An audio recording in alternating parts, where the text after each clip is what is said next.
So, hello everybody, my name is Fanny Tsai, and today we want to talk about a configuration Zoom setting. Thank you to Bo and Kelly and Megan replied everyone you have the Zoom setting question. So to collaborate more seamlessly using Zoom, which we are popular video and is more popular right now, especially for the remote teaching. And how to set up your Zoom account and adjust audio and video setting are important to using even the some future when you want to running interactive with your student, how we use the breakout room, recording and polling. I think everybody is very interested in this one and use right now. So there are very few ways you can sign your Zoom. You can go to the web directly, type uci.zoom.us, use your UCI name, address, and you just sign in. And as we talk about before, we say have the global setting and also have the different setting you can find. So I encourage you to download the Zoom desktop the application at your desktop, because that will be help you running, make your schedule easily. And the other things also you can using your Canvas in your course, because as Megan say, and that will be help the student, that class, particular class of student, they just go in the Zoom menu and click the join button. It's easy for them. Yes, they has a lot of the limited setting in the Zoom and in the Canvas, but the most control is on your default setting at your global setting. So it's when you want to schedule the meeting, you should consider the different things what you will do, and you make your schedule and think of what you have to do. Privacy setting. We will talk about it. Why is it important?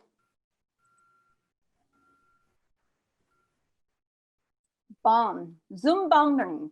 At the last, actually this spring quarter, a lot of the faculty, they has the Zoom bumper when they are lecturing. The Zoom bumper, they were like talking about inappropriate language and hassling and annoying. They disrupt their live lecture. So OIT and the Zoom company, actually the Zoom company, they have the some setting, and OIT, doing that, and we will see how we can prevent.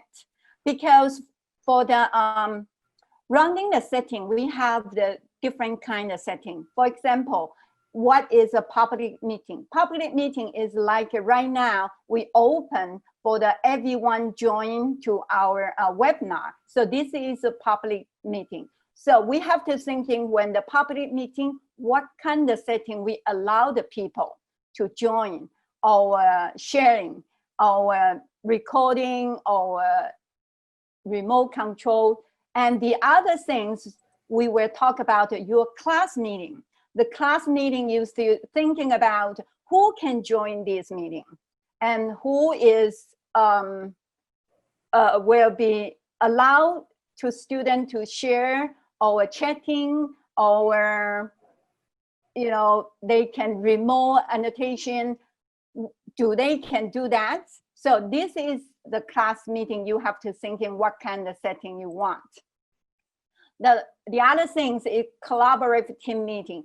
It's like you work with your peers, then what the setting you want to give them. For example, right now, if we sharing our PowerPoint presentation, so in my setting, I will allow the remote, even my host, when they schedule a meeting, they will check remote setting. That means you will collaborate, they can remote control your screen. Now I'm control the Megan screen.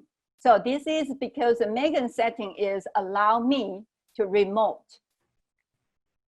And the other one is host a meeting. When the host a meeting, we have a lot of the setting. You may be confused.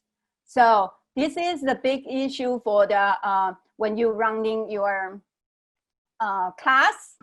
So now we were talking about how you need to aware.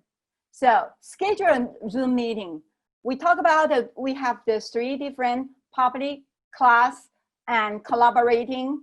So now, before we already thinking about what kind of level of the meeting we want, and we were thinking the registration is required or a meeting password is required. Notify the student how to join. As we say, if you want to the class meeting, so you will allow the student to join and you will click the authentic email. That is only the UCI.edu, the student email, and they can join. And the mute the participant upon the entry, because you don't want to, when you talk, and everyone just talk and ruin your live lecture. So this is a class meeting, and you can check that. And authentic user can join, just like we say, who can join, how to join. So you click that. Oh, I forget to say how to join, because when you have the personal ID, we encourage you, don't use your personal ID to share with your student, even your public. So you send the automatic generate, and that will be prevent when you have some personal meeting in your personal life. You don't want to someone know your ID and just jump in to disturb your talking. And also you record the meeting automatically. When you are in the live lecture, we encourage you automatically to record, but we talk the student and your audience, you're recording. This is like a copyright issue, privacy setting. And they have the 2, one is cloud and one is a computer. So you can save the in the Zoom cloud, but remember the Zoom cloud, the recording will keep the 120 days. And the computer is where be, if you have the long section, that will be, slow down your computer. So think about which one is much good for you. The other things, you can set up the recurring meeting. This is a very good issue. Very great feature for you when you have the scheduling on your class. You can go to the Canvas. When you schedule a meeting, they have the one section is recurring the meeting. That means every week you want to have the Monday, Wednesday, or every month you just want to meet with your student. This is encouraging you using that. And enable join before hosting. I will suggest you don't check that, because there's a student waiting for you until you go in.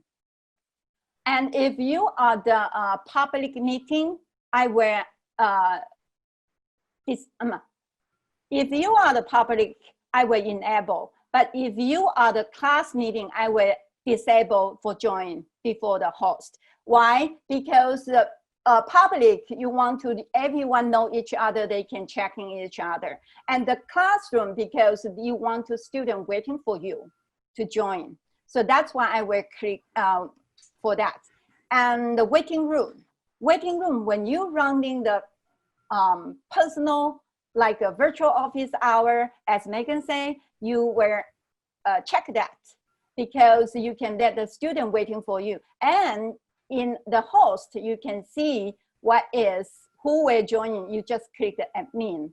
And breakout room, the pre-assigned, that is a great issue when you want to have the group discussion. And they, Megan will show you the demonstrator later. And also the Zoom, they have their supported tutorial. You can view that. And you also can you set up the alternative host. That means if you have the TA can help you to run the host before you open your Zoom meeting schedule meeting. So hosting a meeting, we will have the, sorry. So when you're sharing the screen, you have this stop, allow the mute the sharing, and you also can using the whiteboard, remote control, and I would suggest you put your presentation, PowerPoint, PDF, web resources on your desktop first, after, before you want to sharing your screen. And you also can sharing your video. And when you're sharing use video, you have to where the setting allow the student can listen.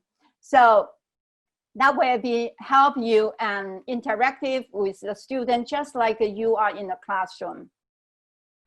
So if you are the host of the meeting, you can see END button on your end. You can see that because you are the host. And you also can see the participant. And in here, you can mute the participant. You just click the participant and see you want to mute the participant for entry and different kind of setting. You can do that. And you also have the chat on if you are the host or you are the, so you can see next the participant has the one chat.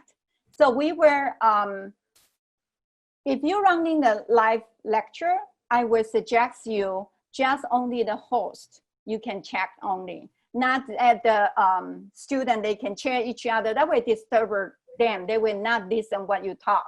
So that is, you can set up that setting.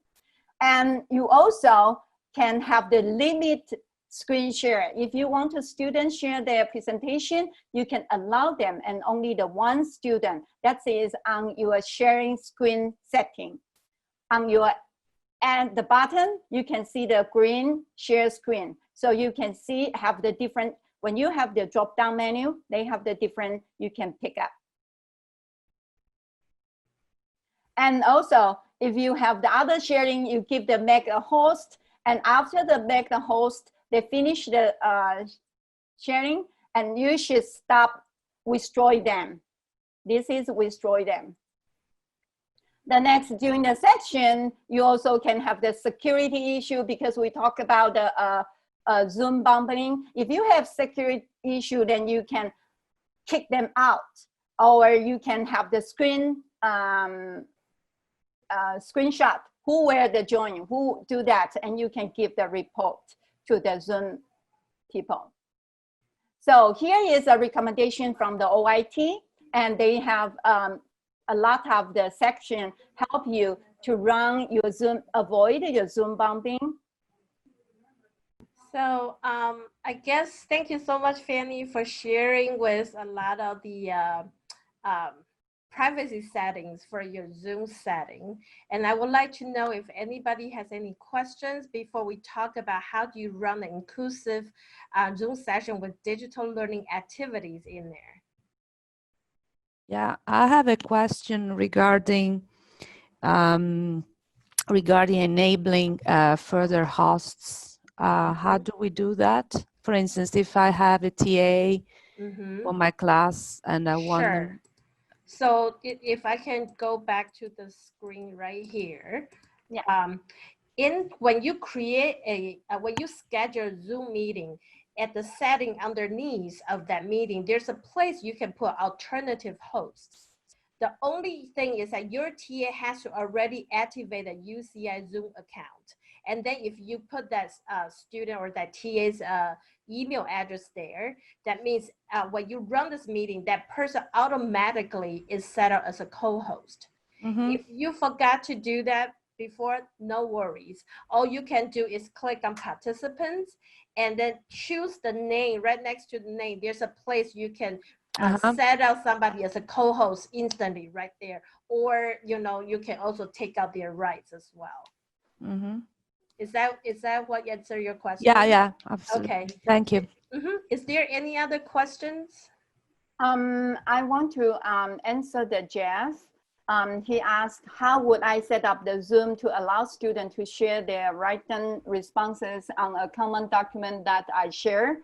At the default setting, OIT right now is unchecked. That's not that the student can share their file, but as we say, depend on what the meeting you are hosting. If you want to that the student to sharing, you can allow file sharing.